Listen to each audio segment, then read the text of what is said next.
नियमअनुसार जे पनि हजुरको एजेन्ट छ भने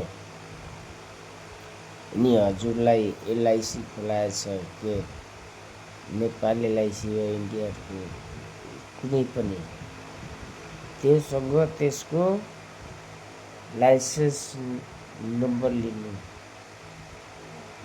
जसको पासमा लाइसेन्स छ त्यही ओरिजिनल र उसैसँग हजुर आफ्नो एलआइसी होस् जे होस् नेपाल बिमा खोलाउनु।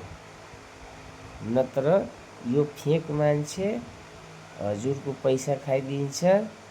जति गर्नु लास्टमा केही हुँदैन। यो पैसा खानेहरू मान्छे हो। हजुरहरूसँग एकै साथमा लाख रुपियाँ लिइरहेछ, 50 हजार लिइरहेछ। के दिइरहेछ? के दिएछ? दिया छैन नि।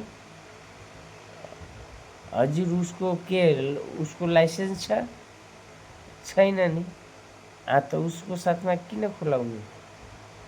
किन बिमा किन खोलाउनु? लाइसेन्स छ भने खोलाउनु। लाइसेन्स छ भने ग्यारेन्टी छ। यसको पास लाइसेन्स छ।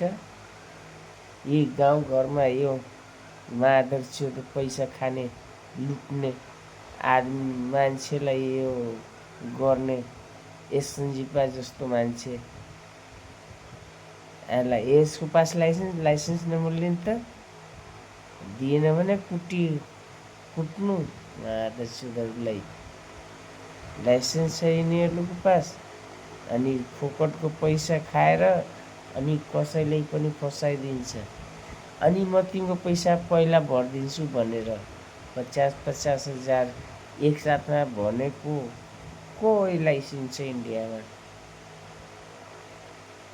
हुन्छ र नेपालमा हुन्छ रे। अनि उसले पहिल्यै भरिदिन्छ अनि हामी पछि दिने रे।